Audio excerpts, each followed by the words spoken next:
تو اب رکعات تراویح پر بحث ہوتی تھی، اب تک 20 ہے 8 ہے 20 ہے، جب ہوش سنبھالے تو ایک نیا نظریہ سامنے آ گیا کہ 8 ہے 20 ہے 8 ہے 20 ہے۔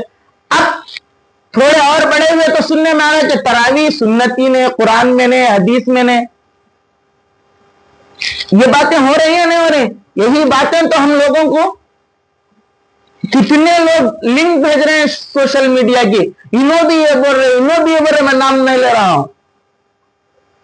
مانا علیہ وصحبہ، اللہ کے نبی علیہ السلام نے 3 دن پڑھائے، اس کے بعد روک دیے، لیکن صحابہ اکرام رضوان اللہ تعالی علیہم اجمعین نماز کو نہیں چھوڑے تھے۔ نام تراویح نہیں تھا، نماز نفل تھی، اس کو نہیں چھوڑے۔ مسجدوں کے اندر گوشوں میں کوئی اکیلے نماز پڑھتے تھے۔ جو نماز پڑھائے تھے نبی کریم صلی اللہ علیہ وسلم سحری کے وقت کے قریب تک کہ سحری چھوٹ جائے، 3 دن کے بعد اللہ کے نبی علیہ السلام کو یہ خدشہ ہوا، یہ صحابہ کا شوق دیکھ کر اللہ کہیں فرض نہ کر دے، تو اللہ کے نبی علیہ السلام نے اس سلسلے کو موقوف کر دیے، روک دیے۔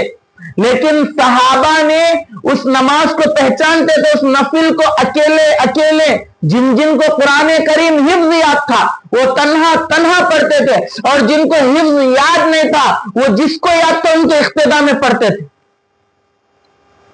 وہ ان کے اقتداء میں ایک روایت موجود ہے، بخاری شریف کی روایت ہے، اللہ کے نبی علیہ السلام ایک مرتبہ مسجد میں داخل ہوئے، حضرت ابن کعب رضی اللہ عنہ نماز پڑھا رہے ہیں، ابھی ابن کعب رضی اللہ عنہ نماز پڑھ رہے ہیں، چند صحابہ ان کے پیچھے نماز پڑھ رہے ہیں، تو اللہ کے نبی پوچھے کیا کر رہے ہیں؟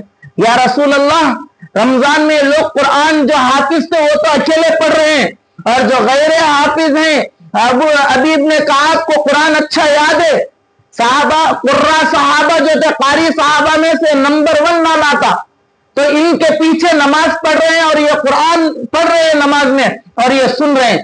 اللہ کے نبی علیہ السلام نے دیکھ کر اعتراض نہیں کیے، ڈانٹے نہیں، غصہ نہیں کیے، ناگواری نہیں پیش کیے، اچھا بہت اچھا کام کر رہے ہیں، کیا کیے؟ بہت اچھا کام کر رہے ہیں، یہ بول کر آگے بڑھ گئے۔ یہی سلسلہ رمضان آتے ہی نماز، نفل نماز جو پڑھنے کا ہے، لمبی نمازیں، پھر حضرت ابوبکر صدیق رضی اللہ عنہ کا دور آیا، جن آیتیں سب سے بڑی جو سورتیں جن میں 100 سے زائد آیتیں تھیں، ویسی سورتوں کو باقاعدہ عشاء کی نماز کے بعد صحابہ ایک تنہا جو حافظ ہیں اور جو حافظ نہیں ہیں وہ لوگ ایک طرف ٹھہرتے، ان کے پیچھے چند اقتداء میں ٹھہرتے اور وہ لوگ قیام اللیل کرتے، نماز پڑھتے تھے۔ کتنے رکعت کی بحث ابھی نہیں شروع کرا، لیکن اس تراویح کو پہچانتے تھے، نام تراویح نہیں تھا۔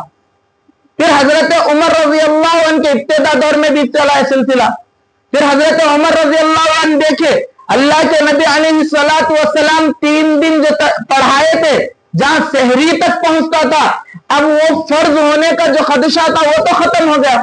اللہ کے نبی علیہ السلام کے بعد جو چیز فرض نہیں تھی وہ فرض نہیں ہوگی، سلسلہ ختم ہو گیا۔ حضرت عمر رضی اللہ عنہ نے تمام کو ایک طرف جوڑا، حضرت ابی ابن کعب کو امام بنایا اور کہے 20 رکعت نماز پڑھو۔ کتنے رکعت؟ جو پہلے سے چلتا آ رہا تھا، جو پہلے سے قیام اللیل کر رہے تھے اور لمبے سورے پڑھ رہے تھے، ان لوگوں کو تمام کو یکجا کر کے حضرت عمر رضی اللہ عنہ نے شروع کی، نئی چیز نہیں شروع کیے، جو چیز نبی کریم صلی اللہ علیہ وسلم کے زمانے سے چلتی آ رہی تھی اس چیز کو ترتیب دیے۔ قرآن نبی کے زمانے سے ہے، لیکن ترتیب حضرت عثمان غنی رضی اللہ عنہ دی۔ کون دیے؟ حضرت عثمان غنی رضی اللہ عنہ۔ اسی طرح جو نماز چلتی آ رہی ہے قرآن پڑھنے کی، اس کو لا کر حضرت عمر رضی اللہ عنہ نے ترتیب دی۔ اب یہ سنت ہوئی نہیں؟ ما انا علیہ و اصحابی جب اللہ کے نبی فرما دیے، جس پر میں اور میرے صحابہ ہیں اس پر عمل کرو، تو اس میں سے حضرت عمر رضی اللہ عنہ جب یہ قائم کیے، جب حضرت عثمان غنی رضی اللہ عنہ بھی تھے، حضرت علی رضی اللہ عنہ بھی تھے، تمام صحابہ تھے، یہ اعتراض کرتے ہوئے بتاؤ ایک صحابی جو حضرت عمر پر اعتراض کرے ثابت کرو۔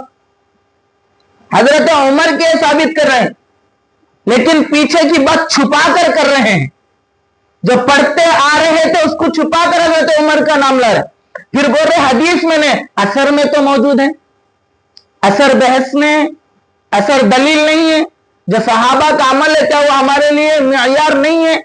معیار ہے، ضرورت ہے۔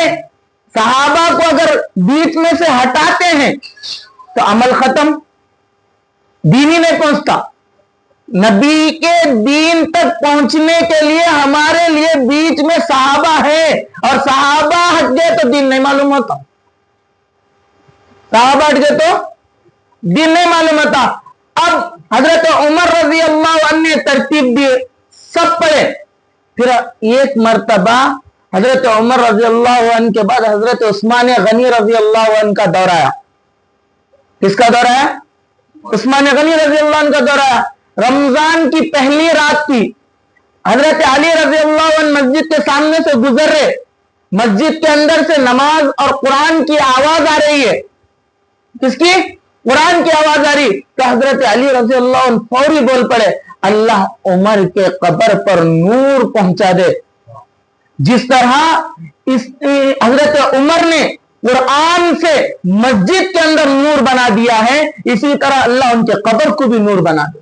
غنیت الطالبین میں حضرت شیخ عبد القادر جیلانی رحمت اللہ علیہ نے نقل کی، اور یہی جملہ حضرت عثمان غنی رضی اللہ عنہ کا ہے۔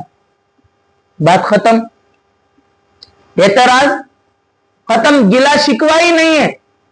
اب اس میں پھر کیڑا نکلنے، حضرت عمر پڑھے نہیں پڑھے، حضرت عمر پڑھے نہیں پڑھے، انہوں کام پڑھے، انہوں کس کے پیچھے پڑھے، پڑھائے نہیں پڑھے۔ عمل اور قول آتا ہے تو قول کو ترجیح دی جاتی ہے، بڑوں کی بات پر عمل کر دیا جاتا ہے، بڑوں کی بات پر عمل کیا جاتا ہے۔ اب اس کے بعد سے جتنے اب تک کے دور آ رہے تھے کسی کو اعتراض پیدا نہیں ہوا، تراویح حدیث سے ہے نہیں ہے، حدیث سے ہے نہیں۔ اس کے بعد فقہاء آئے، چار ائمہ آئے، حضرت امام ابو حنیفہ رحمت اللہ علیہ، حضرت امام مالک رحمت اللہ علیہ، حضرت امام شافعی رحمت اللہ علیہ، حضرت امام احمد بن حنبل رحمت اللہ علیہ، چار ائمہ آئے۔ چار ائمہ میں سے کسی نے تراویح نہیں کی بات نہیں کرے، ان سے زیادہ آج کل سوشل میڈیا پر آنے والے زیادہ حدیث جان رہے، کر دو دعویٰ۔